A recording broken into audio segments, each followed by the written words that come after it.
तो अर्जुन ने कहा, हे जनार्दन, हे केशव, यदि आप बुद्धि को सकाम कर्म से श्रेष्ठ समझते हैं तो फिर आप मुझे इस घोर युद्ध में क्यों लगाना चाहते हैं? ओके, अब यहाँ कंफ्यूजन आ रही है। कंफ्यूजन क्यों आ रही है? यानी कि अर्जुन बहुत ध्यान से सुन रहे हैं।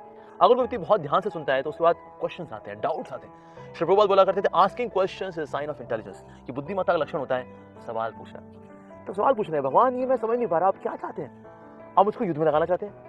पर आपने मुझको बताया ये भगवद गीता में कि हमें बुद्धि योग का इस्तेमाल करना है, यानी मुझे नॉलेज गेन करनी चाहिए, और दूसरी तरफ आप बता रहे हैं कि आप युद्ध में लड़ो। भाई या तो मैं कर्म करूंगा, या मैं ज्ञान लूंगा, या मैं ज्ञान लूंगा, या मैं कर्म करूंगा, तो मुझे क्या करना चाहिए भगवान? What should I do?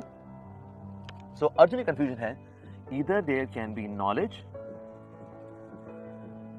और देयर कैन बी एक्शन। एक तरह मुझे कह रहे हैं युद्ध करो जी, युद्ध करो, तो ये तो एक्शन वाला काम है, लेकिन आप ही कह रहे हैं भाई no, you should act in बुद्धि योगा।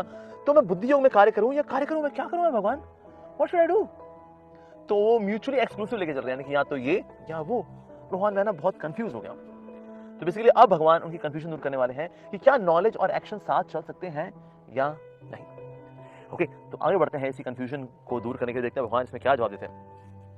तो आपके व्याम मिश्रित अनेकार्थक उपदेशों से मेरी बुद्धि जो है मोहित हो गई है, अतः कृपा करके निश्चय पूर्वक मुझे बताएं कि इनमें से मेरे लिए सर्वाधिक श्रेयस्कर क्या है, नॉलेज या एक्शन? अब मैं यहाँ पर हूँ, क्षत्रिय हूँ, मुझे लड़ना पड़ेगा। क्या अगर मैं नॉलेज का मतलब मैं किताब खोलूं, मैं किताब नहीं सारे धनुष बाण रखूं, किनारे रखूं, किताब खोल लूं और बुद्धि योग का मैं प्रयास करूं, तो मैं बुद्धि योग के लिए प्रयास करूं या मैं कर्म करूं? क्या मेरे लिए श्रेयस्कर है? ओके, तो श्री भगवान ने कहा, हे निष्पाप अर्जुन, मैं पहले ही बता चुका हूं कि आत्म साक्षात्कार का प्रयत्न करने वाले दो प्रकार के पुरुष होते हैं। ओके, कुछ इसे ज्ञान योग द्वारा समझने का प्रयास करते हैं और कुछ भक्तिमय सेवा के द्वारा। ओके, तो भगवान अब यहां बता रहे हैं कि दो तरह से लोग भगवान को अप्रोच करते हैं, एक नॉलेज के द्वारा और दूसरा भक्ति के द्वारा।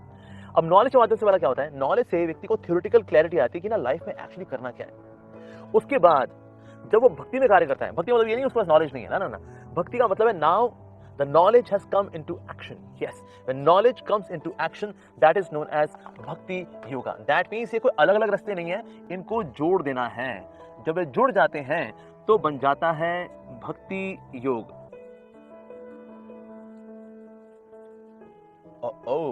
सो नॉलेज प्लस एक्शन, यानी एक्शन सिर्फ बिना नॉलेज वाले अगर होंगे ना तो एक्शन हमको बांध देंगे, बंध जाएंगे हम। और सिर्फ अगर नॉलेज होगी लेकिन एक्शन नहीं होगा तो well that's a theoretical understanding. So knowledge जब एक्शन में आ जाती है, दैट बिकम्स रियलाइजेशन, और रियलाइजेशन किस में आते हैं? भक्ति योग के अंदर। एक्चुअली साक्षात्कार, यस, जो नॉलेज होती है इट्स इन दी हेड, यहां पर आती है। पर यही चीज जब एक्शन में आ जाती है in bhakti yoga, then that is actually realization. और वही भगवान यहां बता रहे हैं कि अगर कोई व्यक्ति नॉलेज के माध्यम से आना चाहता है, हाँ बिल्कुल आ सकता है, यस, पर यहां पर उसको थ्योरेटिकल अंडरस्टैंडिंग रहेगी। थ्योरेटिकल अंडरस्टैंडिंग को एक्शन में डाल देगा तो वो थ्योरेटिकल अंडरस्टैंडिंग रियलाइजेशन बन जाएगी, and that is actually bhakti yoga, and this is there in the heart.